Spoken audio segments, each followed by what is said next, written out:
Here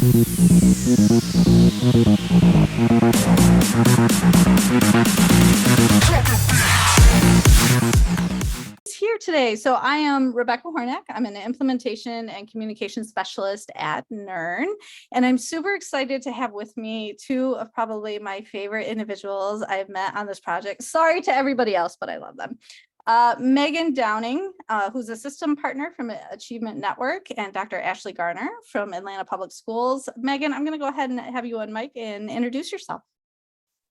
Hi, thank you, Rebecca. Yes, as Rebecca said, I am a system partner with Achievement Network and have the great honor of partnering with Dr. Garner in Atlanta. And as part of our organization, we also have two school-based coaches who work in Atlanta and do this work alongside me. And I'll pass it over to Dr. Garner. Hi, everyone. My name is Ashley Garner, and I'm the secondary math coordinator at Atlanta Public Schools. And I was just thinking that Megan is one of my favorite people, and I don't think that I'll be able to do this work without her. So very happy to be here and be happy to share this space. And hi, Dr. Alfred, and hi, Crystal Hilton. I see you both and appreciate you being here. Okay. Well, thank you both for joining us today and telling this amazing story, because it's a story that just resonates, I think, across the country in regards to what's going on in education today. Before we dive into the story, just a quick little snippet about what on earth this project is about. The effective implementation cohort, for those who are not aware and are joining us from outside of the project, we aim to really increase the capacity of school districts to implement high quality middle years math curriculum. So ANet and Atlanta Public will go into detail about the curriculum that was selected and what they're utilizing. We have 19 different districts as part of the project with 10 different service providers that are utilizing different curriculums based on their need within their district as part of the project. What we're really looking at is accelerating the learning for students experiencing poverty, Black, Latino, Latina, and English learner designated students. Those are what we designate as the primary or the priority student group as part of this project.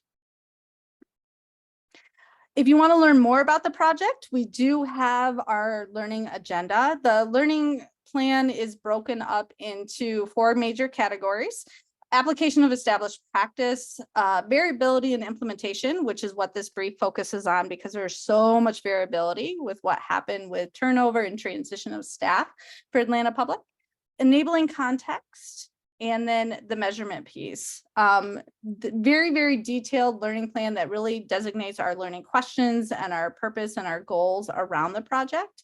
So if you're not familiar with that, we will definitely, oh, look at that, Stephen, you are wonderful. He just put a link in the chat for you so you have direct access. Our objectives during our time frame today is to discuss the general impacts of COVID-19 with a focus specifically on staffing. So ANet and Atlanta Public Story does focus heavily on staffing and some significant turnover that occurred during initial implementation, which is a very difficult time in implementation. When you think about it and you throw in COVID and you throw in everything that happened with the staff, it's phenomenal what's occurred. We're going to share that story and the approach that they took to turning over the turnover that occurred in some key positions during that time.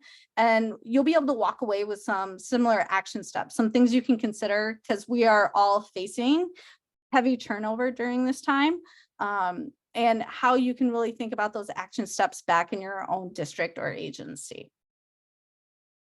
So just a real quick overview. What are we talking about when we talk about the impacts from COVID-19? We are all fully aware and are looking at data around gaps in student learning.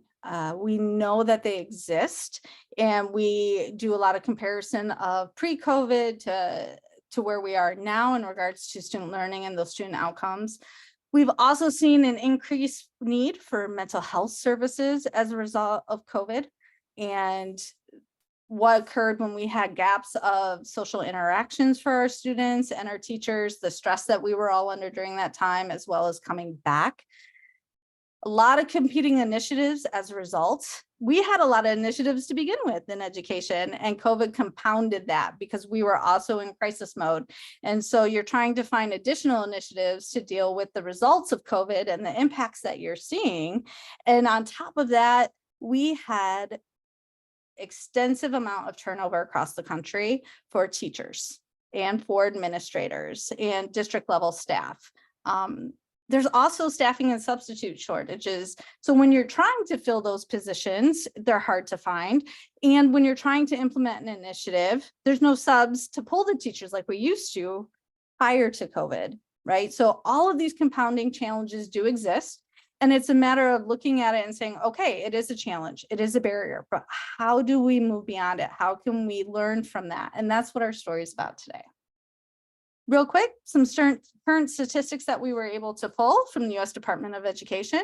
44% of public schools reported having one teaching vacancy as of January 2022.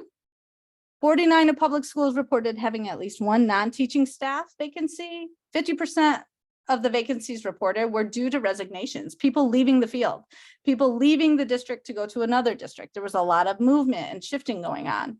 61% of the vacancies reported specifically identified COVID-19 as the cause for those staff vacancies.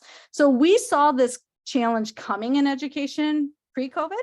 We knew that there was starting to be a decline in teachers coming into the field. We had an increased number of vacancy, and it was almost as if COVID expounded that and made it go even quicker and even larger.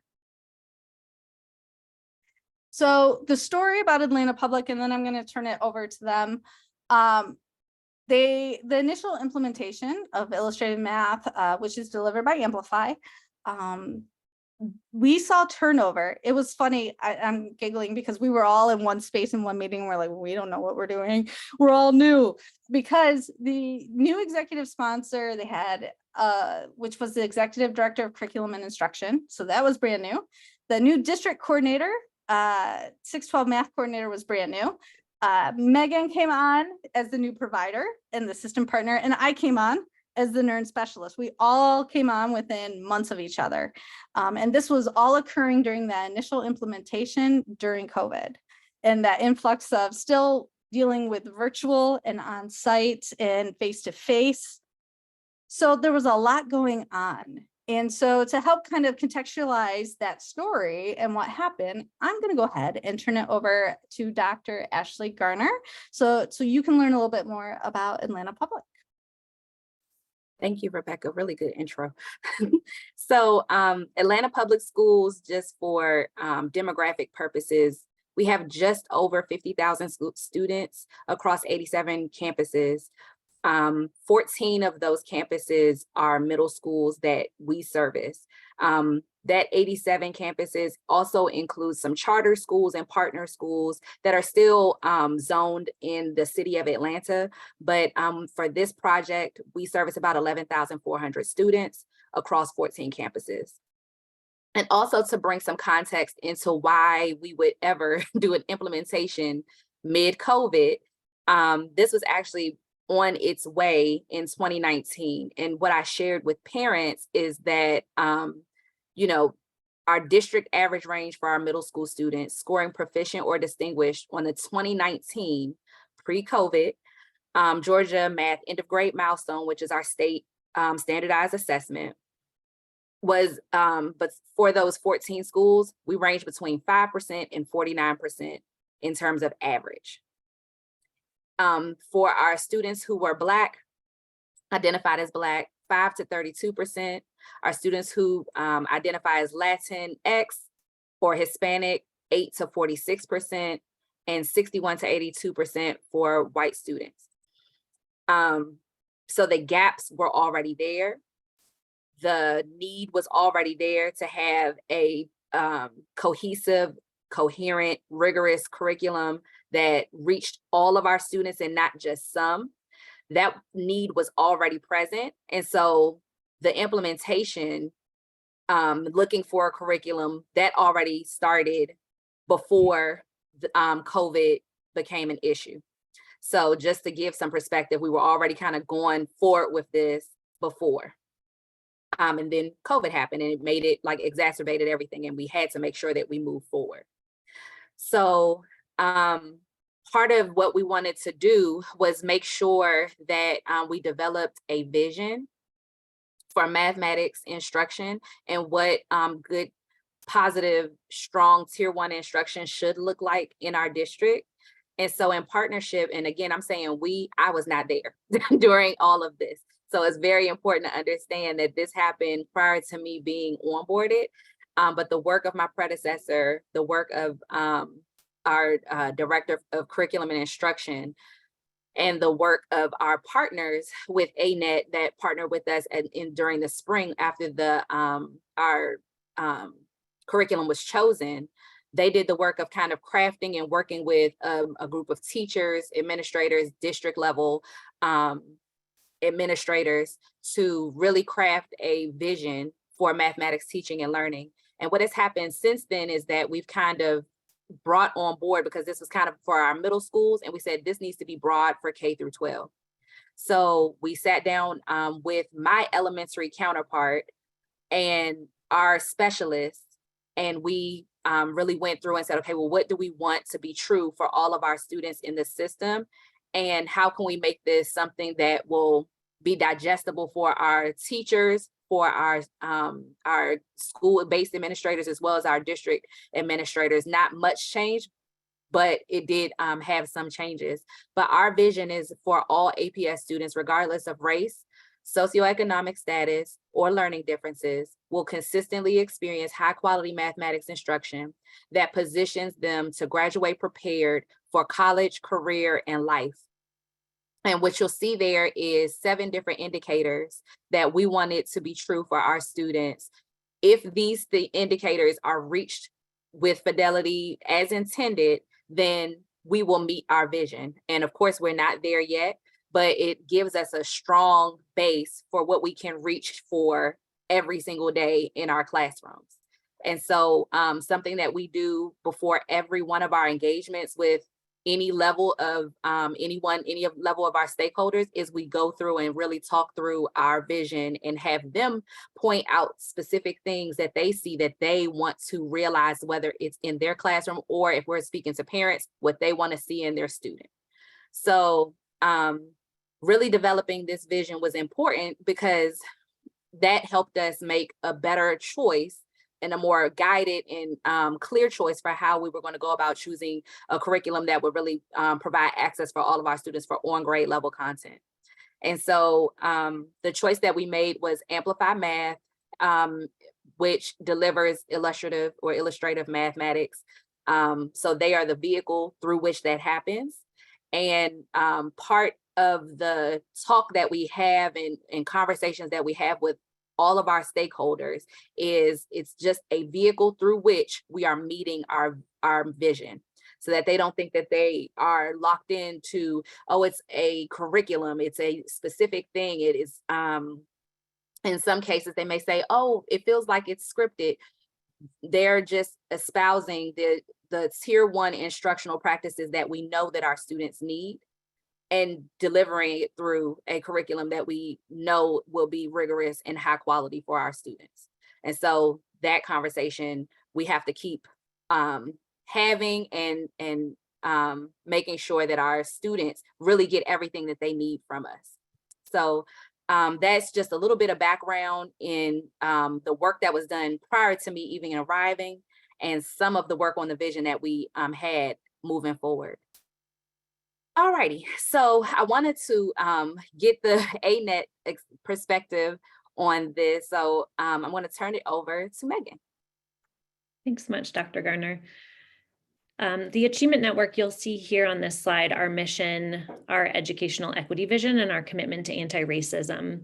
But in a sentence, our organization, we exist to empower schools and school systems to deliver equitable instruction for all kids.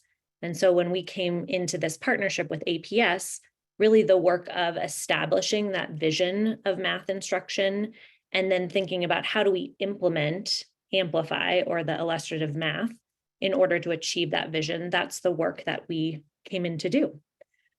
And our approach to Atlanta, the partnership with Atlanta is very much similar to how we approach other partners. And I say our approach in that I joined this partnership in November of last year. So was coming on as this work was already up and running. But we really believe in the importance of understanding the local context. So what's happening within a system, what conditions are in place, what enabling conditions are in place. And we work to build strong relationships with the district staff and school staff that we work with. And then once we have that foundation, it's really grounding in our partnership goals. And so coming into the work with Atlanta Public Schools, as part of their implementation plan, they'd set multi-year goals. So we wanted to keep those goals front and center and establish engagement and consistent work together that would move us towards those goals.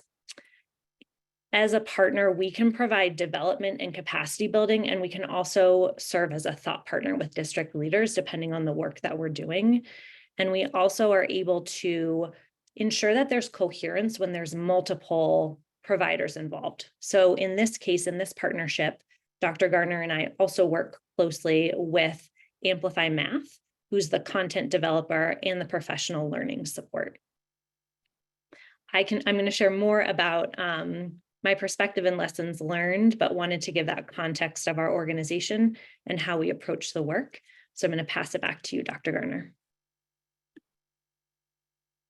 So the work, so we were working to be fully operational and fully implemented in August of 2021. So I, of course, at the time was actually serving as what's called a master teacher leader in a middle school. So I saw the rollout from that perspective. And when my predecessor left, the opening was there. And so I applied and started this role. Took like 2 months, I suppose, to be fully activated as the secondary math coordinator. So I didn't start until November 2021, but I was working within a school in which it was being fully implemented. But I felt like, and I say this in the brief, the train was already rolling and I just had to grab on the train as it was rolling and figure it out as I was going. So I really thought to be effective in this work that I would definitely need to learn more about the platform. I knew some from my previous role and some of the things. I wasn't directly in the classroom, but I worked with a lot of teachers. But I really needed to make sure that I was deeply grounded. So one of the first things that I did was make sure that I learned the curriculum. And I also started after the specialists that also support us within the district. We have two specialists, Joe Martolo and Lindell Coker, who Lindell started in the summer. Joe started in October. I came on in November. We were not a fully functioning team until we really all arrived. And so the work was disjoint, the support was disjoint. We didn't have it together. We kind of centered and met and clicked very easily and very quickly. And we said, okay, well, let's just take some time to make sure that we can go through the content. And so we divided and conquered and went through, like took a grade level and said, hey, I'll do 6th grade. Joe will take 7th grade, Lindell will do 8th, and we're just going to go through the entire curriculum and make sure that we understand what's supposed to happen at each grade level. And then we kind of switched off and did different things throughout. We looked at the functionality. We partnered with Amplify Math and the professional learning strategists at the time to make sure that we knew how to answer the questions that, and technical questions that coaches and teachers may ask of us. And then we also made sure that we were very receptive to some of the things that were being said to us from different principals, different levels of leadership within the district. We just started by being very open. One of the first things we did was a needs-based assessment. We sent out to our coaches just saying, okay, where are you? What do you perceive the support that you need? And we took that feedback and started making plans. The other, and I really say that I said this at the top, but I'll say it again. Another huge important part is having that standing weekly time that's protected with Megan at the time, Raynice as well.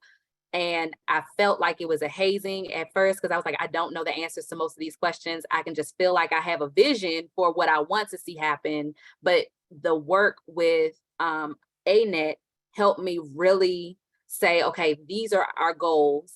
This is how we can get there. And this is how I need to think about the why. And if we get towards the why, then we can really work through really supporting our schools the way that they need support. Even if they perceive that their support might be one thing, we can really wrap around and get them grounded in the why, because nothing's going to move unless they are with us in terms of why we have this curriculum, why we have these, and really starting our really creating those enabling conditions that will get us to our goal, whatever our set goals are. So that was very important for us. In terms of the lessons that I've learned throughout this process, one of the first things is to take time and calibrate on the curriculum. So I talked about that a little bit earlier, but that was invaluable because I constantly say that a lot of my work is dispelling myths and making sure that people understand why we are doing what we're doing and how we can support. So if the issue is remediation and they may say, oh, well, it's just not very easy to use, then let's address that issue. If it is this curriculum is not supporting our students where they are, it's on grade level content, and just having a comeback to every single thing that teachers, that coaches, that assistant principals, that principals may have about associate superintendents may have about the curriculum. There has to be an answer and they have to trust you. So part of that had to be calibration on all of our parts and making sure that we are saying everything, one band, one sound. Whatever we are saying, we all need to believe it, and we all need to really tie it back to our end goals of student achievement. And tying it there, no one ever had an issue. One thing that I've noticed is that no one ever had an issue with how to move forward once we tied it back to our student learning goals and our vision. So that took a lot of work, but we definitely started working on calibration and taking time to learn. Oh, yes. And then the second part of that is engaging in two-way communication. So we did a lot of listening sessions. The first, and some of them were impromptu. If I was just happened to be in the building, people were very comfortable just taking me to the side. Okay, well, let me tell you what I don't like. Okay, well, let me tell you what works for me. Okay, well, let me tell you what I like certain parts, but this is what we need support on, and just being open in terms of answering every single email, responding to every text or call, listening to principals, sitting with principals after the meetings that happen in the parking lot, like really, truly, deeply listening, as well as listening to what our Joe and Lindell, our specialists, listen to, and what concerns they had, and they were able to bring, okay, this school may need support with, can we make sure that we give them? Absolutely. So the answer to so many questions that first few months was, yes, we can, and we'll make a way, find a way, and come to you. So a lot of that the communication, it couldn't be me talking to them, it had to be speaking with them truly. And then the third piece is really understanding how to leverage those power differentials and critical perspectives of stakeholders. So one of the biggest challenges for me, coming from the classroom and then coming from a quasi leadership position in my role before, was I didn't know the structure, the full structure of the district, and who power runs through. So navigating, okay, I can simple things like, can I send an email to the principals, or how do I word this? And being able to work with my director on intent and how do you say this the way that you need to say it, and who does it need to go through? So I might need to pull in my assistant superintendent and say, okay, what would be the best way to really make sure that the message is very clear. Who do those channels, who operates those channels, and how can I make sure that our voice as a math team is heard to all the people who need to be heard. So that was very important to have those perspectives. And then also really listening to our parents and caregivers and making sure that they felt heard and that we're addressing their needs. And lastly, really tying all three of those things together is building trust. When we say we were going to do something, we did it, no matter what. We really made it happen, truly. We made sure that we communicated as clearly as possible. And if a school asked for support, we provided it. Even if we didn't always agree that this is the route they should go down, we just said, we're going to provide you the support that you need. And then we're going to sneak some other stuff in to make sure that you're getting everything that you need. So really, truly following through, whether that's sending the email we said we were going to send, something as small as that, or just coming in to help, you know, coach and stand by you as you observe so we can calibrate on our look fors, or working with a principal that may need help with figuring out data or whatever questions schools ask. We tried to really follow all the way through from the beginning to the end. And that really helped us build that trust and grow relationships, because this year it has paid dividends. If I ask nicely of our coaches, they genuinely come through for me and not necessarily because of anything else. They're saying, I'll do it for you. And they see the benefit on the back end. But that really building that those relationships was really very important for us. So those are some of the lessons that I learned in my position. We learned as a math team and as a district. And I'm going to turn it over to Megan to talk about some of the lessons that she learned and some of the impact. Awesome. Thanks so much, Dr. Garner. From our perspective as the service provider, I came on in November and I had the opportunity to co-lead this partnership with Rainice Smith, who is our Vice President of System Services.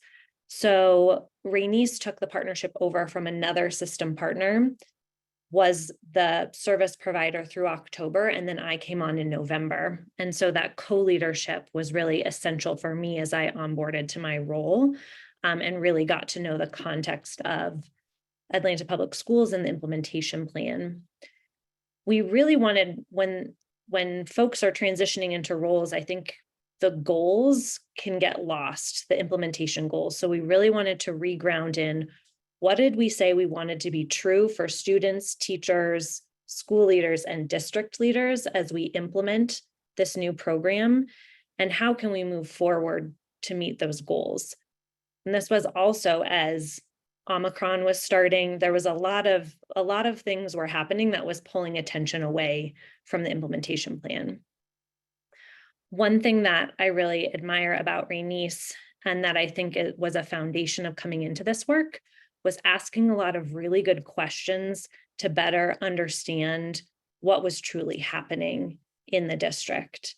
I think that I had a trip to do a site visit in January, Dr. Garner, but with Omicron couldn't visit. So we really were relying in our meetings on asking questions to better uncover really what was going on. And I think some of those questions illuminated for the math team themselves where they needed to reach out to school-based coaches and leaders and teachers to best understand how they were experiencing the change and what support they needed. I can't emphasize enough how important it was to be in close communication and contact with our school-based coaches.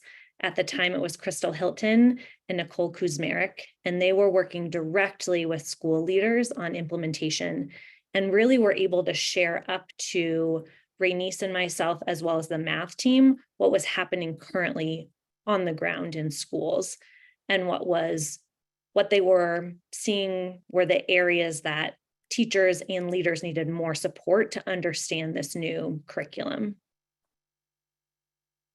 And I think we were really able to move more work forward. I just remember a key meeting where we were meeting with Dr. Patterson, who was the implementation team coordinator at the time. And Dr. Gardner, you were able to join, as well as the executive sponsor, Dr. Florence.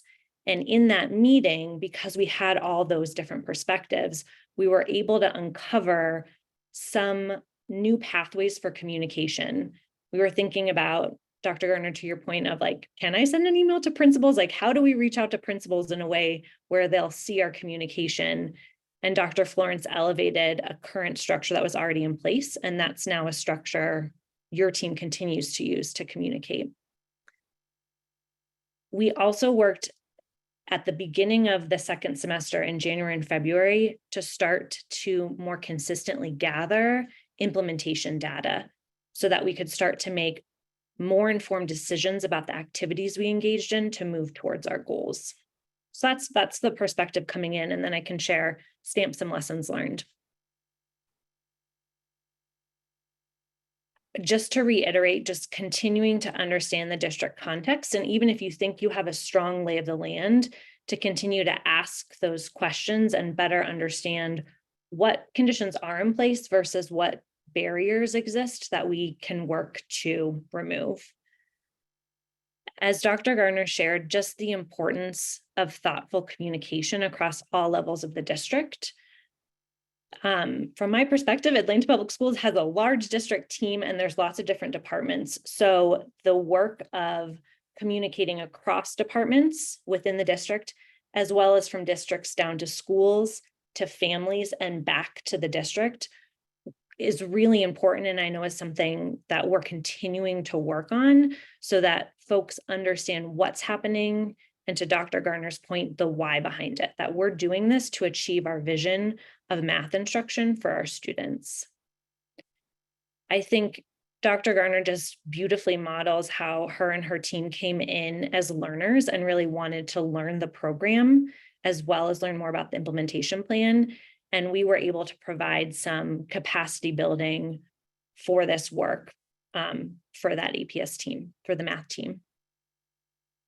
And then the last lesson learned is, as folks are shifting roles, we took some time, I think it was in January, to really step back to say, when we have new people on the team, let's get really clear in terms of what is everyone's role and responsibility in terms of leading implementation, and what is our role as a service provider, ANet's role in terms of supporting that work.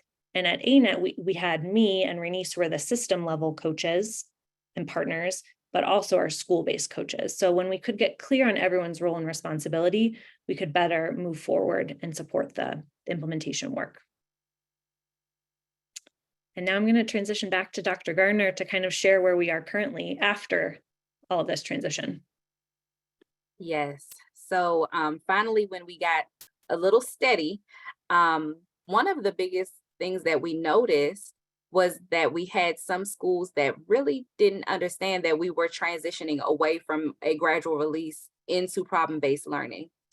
They knew that there was a curriculum, but they saw, and administrators as well, they had a disconnect. They said, how does this support the I do, we do, you do pieces? And we're like, it doesn't. And so I think we were saying that individually, but one thing we wanted to do at the very outset of this school year was make sure that in our very first instructional coaches meeting, we have them monthly, was to address this shift from gradual release towards problem-based learning.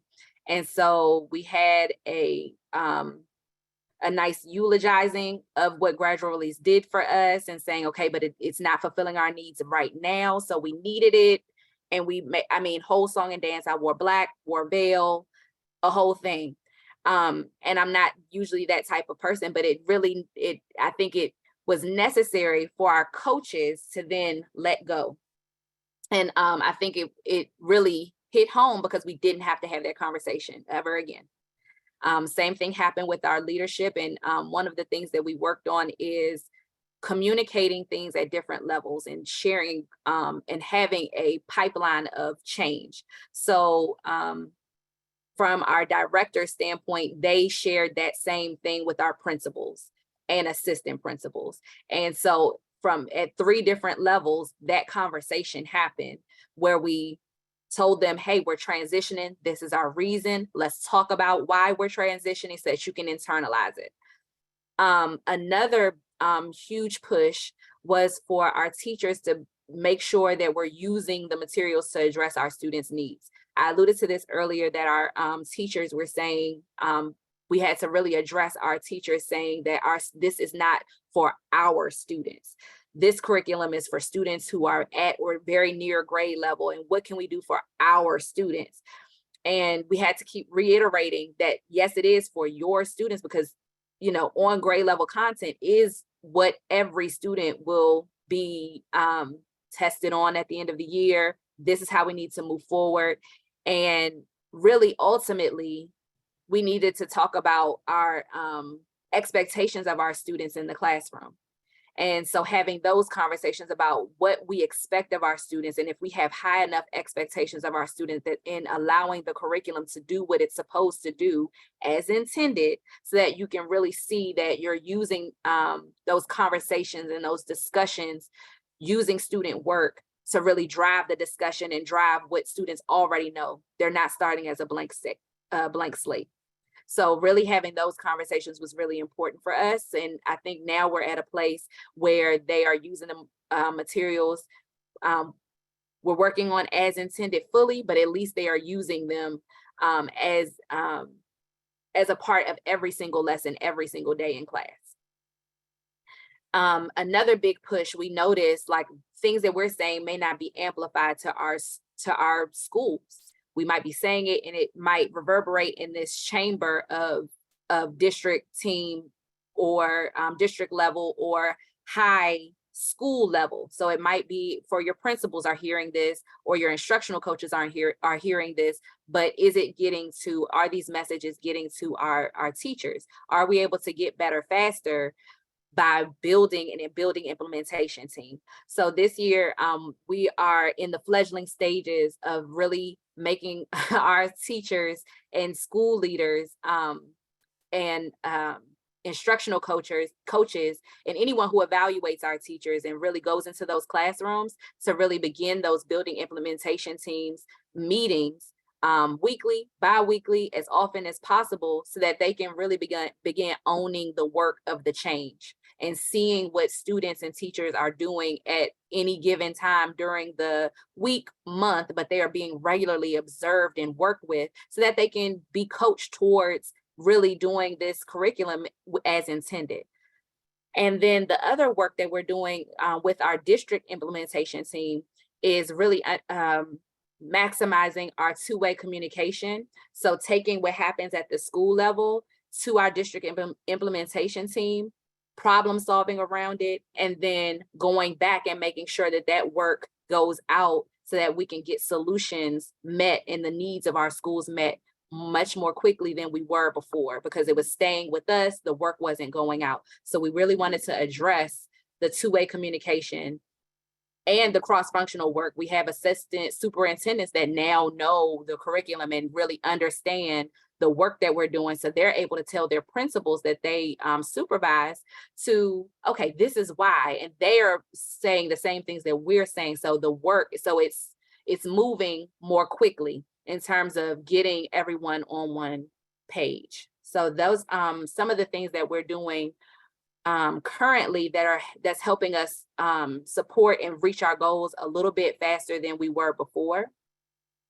And the next piece of this, we're going to start talking about our action steps and what districts can really do to lead this work. So the first thing is kind of avoiding feeling like you're just on the train and you have people running on. I think a really good onboarding is important. I was onboarded. One thing that I really definitely appreciate is that my director always answered my calls. Well, like, I don't understand this. He answered and was able to talk me through small questions, big questions. He was there truly as a thought partner, and making sure that I knew what my role was, what it wasn't, what I can do, what I can't do, what I should do, how to think through things, the philosophy of principals versus assistant principals versus coaches, everyone's role in the district, what everyone did. I mean, the questions that I may have been like, this is a stupid question. He never thought it was a stupid question. So that was really supportive for me. And but even further, having a really detailed transition and onboarding process where everyone understands the roles, or the person who's going to be doing the work understands their role and the role of other people around them in getting the support that you need to move whatever it is forward. The other piece of that is that open communication, understanding those critical perspectives, and including the decision makers and champions of the work in the room on the call. Things don't move if it's just me. I told someone the other day, I have influence, but I have very little power. I cannot move things, but I can influence the people who have power and empower them to empower others to push the work forward. So that really is an important piece to this, really understanding those power dynamics and who to call to do certain things. So that in just to put it into context, things like who can I call to make sure that certain people get the training that we know that they need? Who can we call on to make sure that all the principals are in one place in one space? How can I present this to other people, get on the principals meeting agenda? Those are the things that our assistant superintendent, Dr. Florence, was able to do. Oh, you need that time? Go ahead. You have this amount of time, and you got to make sure you have everything crisp, because they only have, you have to make sure that they hear you and understand you in the short time that you have. So just that kind of support is really important. And then lastly, ensuring robust onboarding of new hires by clearly defining their roles and responsibilities. So I think Megan hit the nail on the head, just defining roles and understanding, okay, this is what you are here to do and who you're here to support and the ways that you're able to do that. That was extremely helpful for us on our side as well. It really became really fruitful because we knew who we can call to answer a specific question or to move whatever we were doing and get the support that we needed.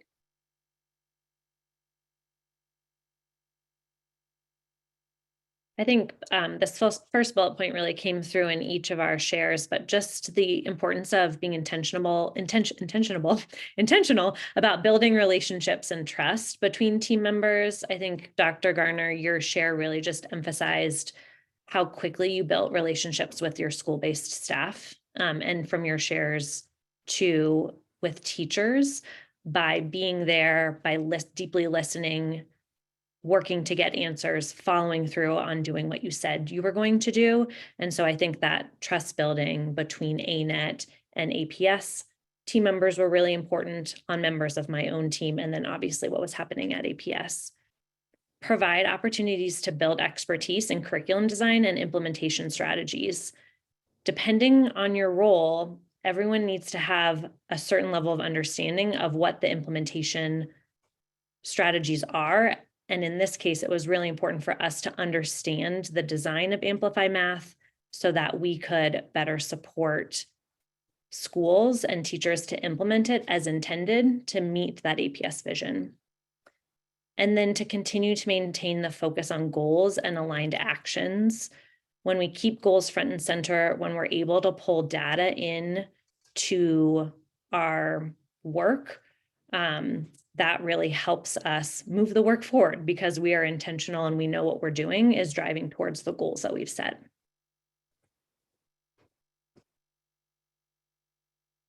So now it's time for some question and answers. And as people are thinking about the questions they want to ask, first, I want to thank you both for sharing your story. I have been wanting to lift this story up into the space for a long time. I kept nudging at my team like, this is awesome.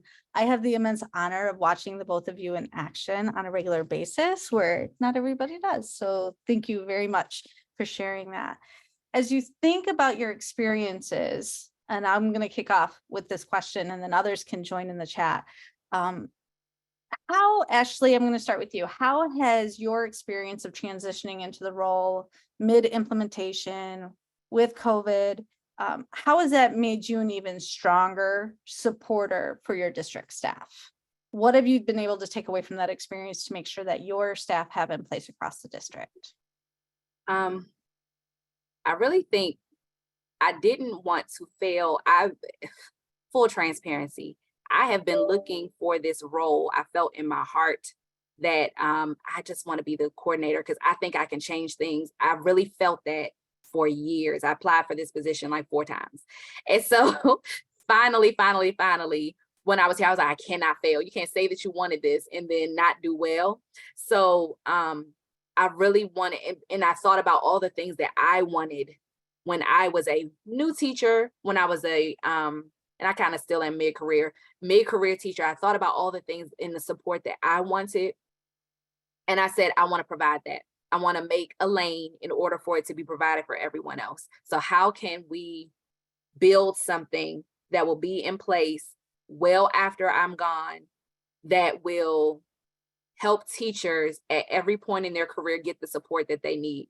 So I think 2 things, my fear of failure and tenacity at saying, you wanted this, go do what you said you were going to do. It's extra hard, but so what? Do what you say you're going to do. Part of that. And then the other part is I knew who I was working for. I knew that our students deserved really high quality instruction, and we're not quite there yet, but we have the capacity to get there. And so how can we unlock everything that we need to unlock the way that we need to do it efficiently and in the time I know it's like, oh, it takes time to get there, but I'm of the mindset like, we don't have it. You have to go right now. These students are always in need of really strong math instruction so that they can read and write their words with mathematics. It is imperative that we do what we need to do for our students. So getting everyone to get out of their space and stop thinking about themselves and really start thinking, okay, what do I need to do for students to get everything that they need? That really helped me become, I guess, a stronger supporter. I mean, I felt like I was supporting, but this helped me focus every single day and say, I need to do this to make sure that they get everything that they need and have a fair shot at everything that they deserve. Thank you very much for sharing that. Megan, we're going to move to you with the exact same question in regards to thinking about your own transition into ANet, and everything was moving because we really didn't make that a focus yet. You mentioned it, but it was kind of lightheartedly, like transitioned in November. You had both a new person supporting you at ANet, and then Nern threw me at you, like, hey, you have a new support person from Nern. How did you as an individual balance your own transition into the project as well as supporting the district at the same time? Well, I was very lucky to have you, Rebecca. I don't think I knew that. I didn't know that you were new until just recently. So I think, Ashley, it's interesting to hear you speak about you thought about as a teacher what you needed.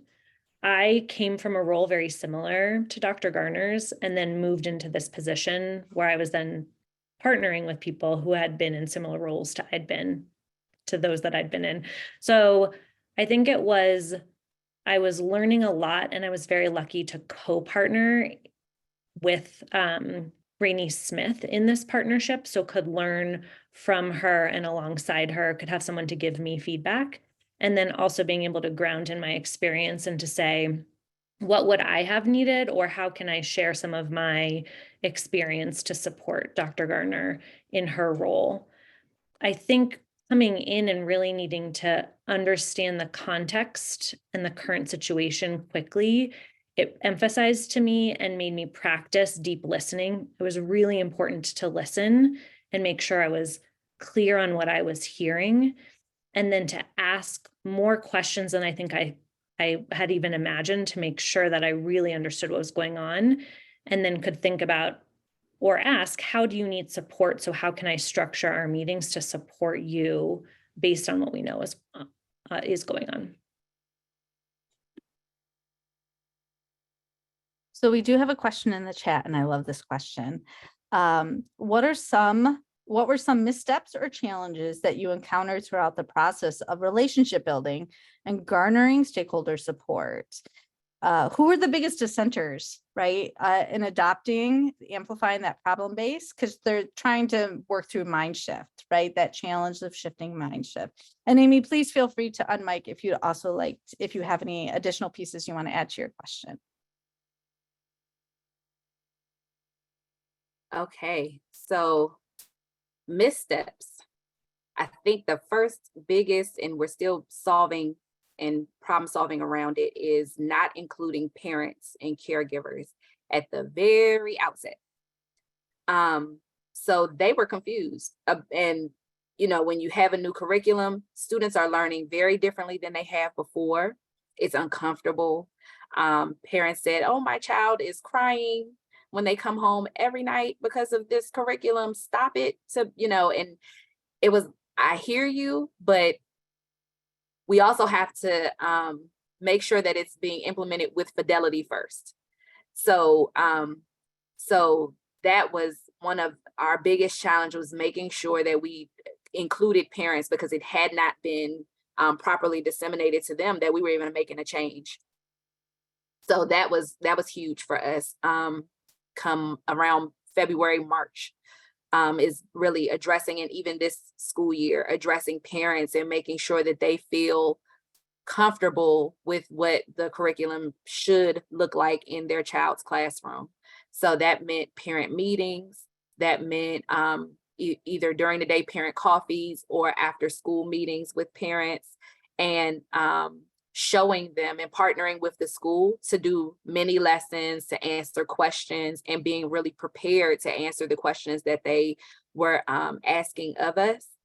And then providing them with a lot of literature and links so that they can access the curriculum themselves and see what their students are learning each day and within each unit. So that took time building that. And because we didn't have it immediately, it was like, okay, we're going to get it to you. But then that follow through came, that became very important for our parents and building trust with them. The second part, or the second question, the biggest dissenters, what I've noticed is that the biggest dissenters were the students, parents, or caregivers of students whose children were doing fine before. They were okay. My child was fine with gradual release. Do the same thing you've been doing. They were successful. They had a 99 in the class. Now they have a 96. I don't know what you guys are doing. And our feedback to the parents was, okay, we are a public school, and we're not here just for the small amount. I had to give them the data that I shared with you earlier, that some of our students are doing just fine. Many of our students are doing just fine, but the vast majority of our students are not. And we have to make sure that we are addressing the needs of all of our students and addressing the gaps that we have for all of our students. And we want to make sure that everything that we're doing has an equity focus, and that we are providing equitable access to all of our students. So that is hard. I don't think a lot of people like that answer, but showing them the data before and saying that this is not 2021 data, this is 2019 data. We were never doing that great. So a change had to happen. And the way that we're going to change that is by making sure that all students' voices are heard inside the classroom, and we're having discussions, orchestrating really good discussions in our classrooms at every point of the lesson, and not just at the end. So that was a huge, and it still is a very big part of the conversations with our parents. And then addressing, we had a new teacher project survey audit of our math department K-12 in the spring. And one of their findings is that our teachers had low expectations of our students. We knew that was the case, but seeing the data was very difficult for everyone district-wide, and we shared that data out at different levels. And now we're working on addressing head on, what are you expecting of your students? And are your expectations fair to your students? if you don't expect them to get it, you're not going to teach like they should get it. So the work that we're doing now is like literally right now is working on changing mindsets of our various levels of stakeholder, specifically our teachers and our instructional coaches, and to some extent our principals, because there's a lot of, it's too hard for our, I want to make sure this is right for our students, and my students I know how and it's like, so lots of things are hard in life. Like, we need to make sure that our students are moving forward, and we can't move them forward if we keep them in third grade when they're in sixth, and fourth grade when they're in seventh, and so on and so forth. So that's I think those are my best answers for all of those. We don't know the answers to everything, but that's kind of how we're working through it. Thank you, Dr. Gunner. I appreciate that response. Megan, do you want to add to the question, to the response? I was just thinking about how that the low expectations for students really emphasized why some teachers and leaders wanted to hold on to gradual release. Because I think when we think our kids can't do it, we want to show them how to do it, hold their hand during the we do, and then finally allow them to practice the procedure or the protocol we taught them. And so coming in a misstep that I didn't understand was just how big this shift in practice was from gradual release to a problem-based learning model, and teachers really understanding the why behind that model and what research tells us about how we develop students' mathematical confidence, understanding, and flexible problem solving. And that's something, Crystal, feel free to chime in, that Crystal Hilton, who's in Atlanta, was really able to elevate that gradual release as a practice that is really foundational in the district. And this is a big change we're having to make.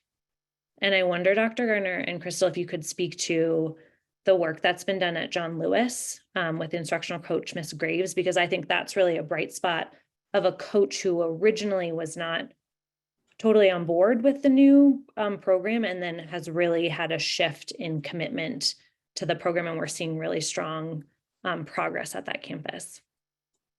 Okay, I just was waiting for you first.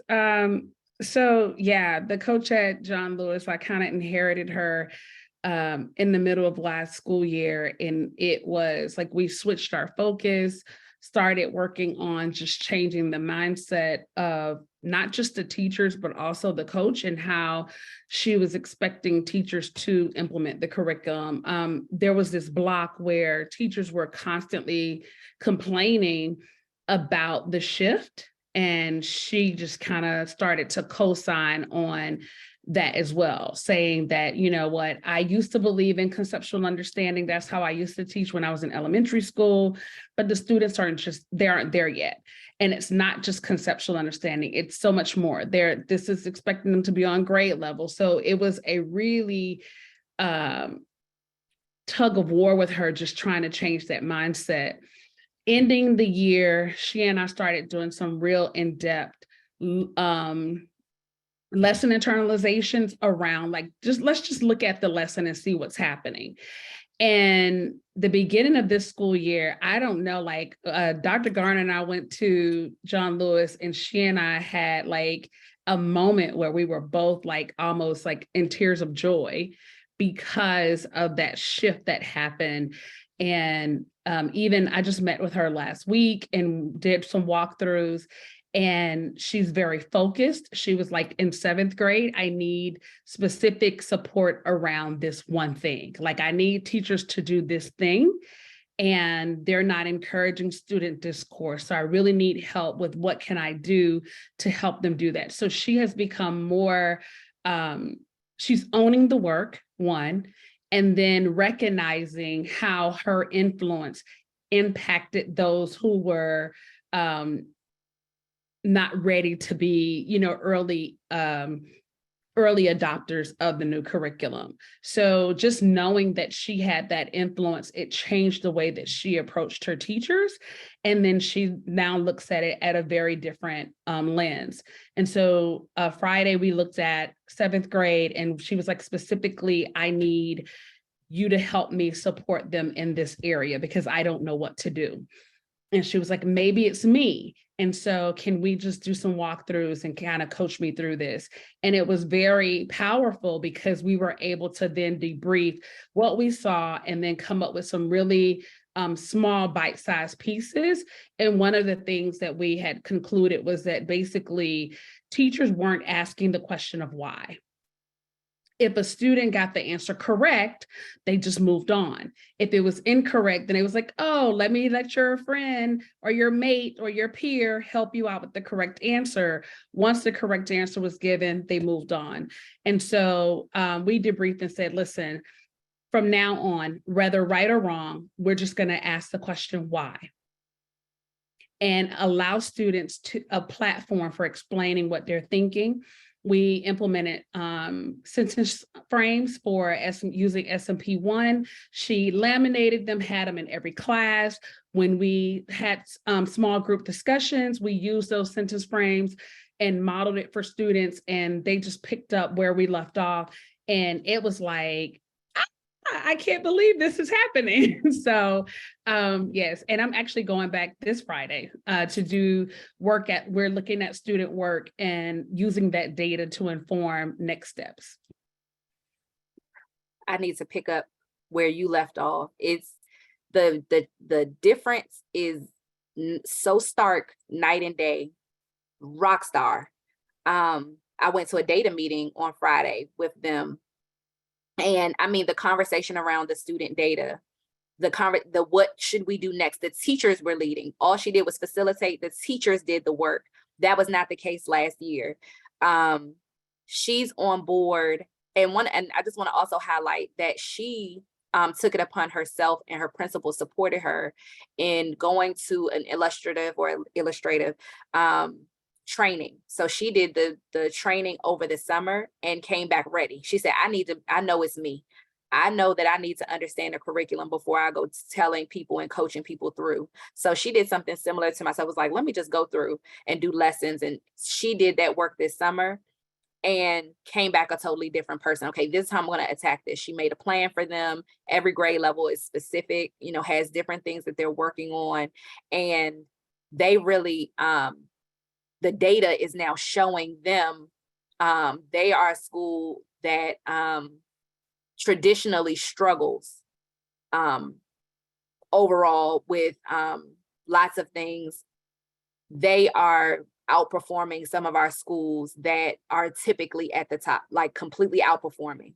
So it really stands to show that support from their principal, who restructured their classroom time, and really empowered their teachers to do some of the work of remediation within the class period. So their class periods changed from just 60 minutes to 90 minutes, where they have 30 minutes time to talk about, or at the beginning of class, and they have a hard cutoff, and she really managed the hard cutoff of intervention things that we have in place in our district. And now it's time to start our lessons. They really manage their time, and that structure is in place. They have building level instructional leadership team meetings that happen every single Friday. So they have a strong building implementation team already in place before I said anything about it.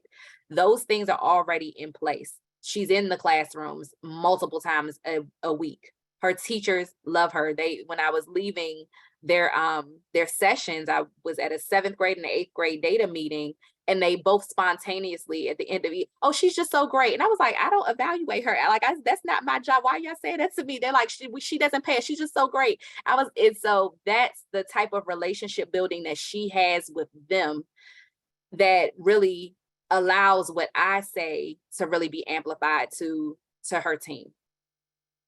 So you mentioned relationships, Ashley, and I want to build on that. The two of you seem to have an excellent working relationship. Like I said, I've had the pleasure of watching the two of you work together. Even the last time we met, you guys just went into the work, you bounced ideas off each other, you knew what each other's roles were.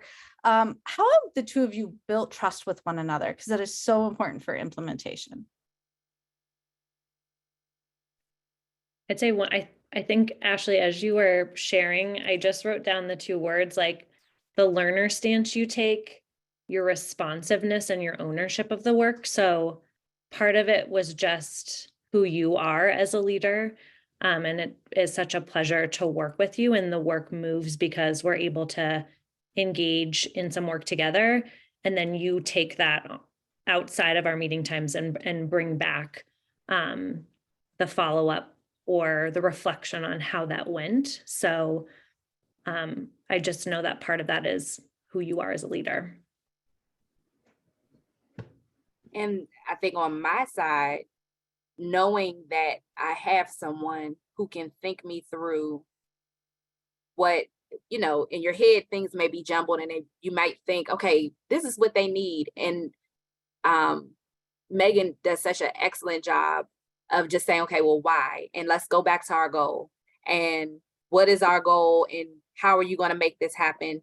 How are the students? She asked very good questions that allow me to then focus, okay, that's not quite what I'm trying to say. Let me rephrase and really get to the true meaning of what I would like to get out of an engagement, whether it be with principals or with coaches or with teachers or with Joe and Lindell, our specialists. Like really just the questioning allows me, just like it allows our students to really be immersed in the work, it does the same thing. So just asking why and how do you think and what do you think, and let me type this up while you're just able to just say what you're saying. And so that's so helpful to me also, but really it's true thought partnership. Well, thank you. We're going to keep an eye on the chat to see if there's any additional questions from our audience, but we are wrapping up. So is there any additional thoughts or things you want to share with the group today as we kind of wrap things up? I think one other basis of our relationship is, Ashley, I don't know if we've ever like stamped this together, but it's just our shared commitment to the experience we want to be true for students in Atlanta. And I think I'm so compelled by APS's vision for mathematical instruction and really committed to the Amplify materials as a vehicle for that vision. So I think that also is a foundation of our work together. Yes. Well, thank you for everyone who was able to join us. I know we had a couple people at a bounce at the hour mark. You are more than welcome to continue this journey and join the conversation. Stephen, if you wouldn't mind, we do have a brief that tells their story on the website. We're going to pop that into the chat here in just a few minutes. You can check out Achievement Network. Their information is up on the screen, and Dr. Garner and Megan have also just sharing their email out there with you. So if you have any additional information, any additional conversations that you'd like to continue about what they've experienced and what they've learned, their story is just so compelling to me. And I think there was a couple of times where I just wanted to jump up and down and cheer for them because of the amazing work that they have done. So Stephen has put the brief into the chat. Thank you, Stephen. I may have caught you off guard with that one. It is available to share out widely, and it tells their story. There's just a lot of really good information and resources in there.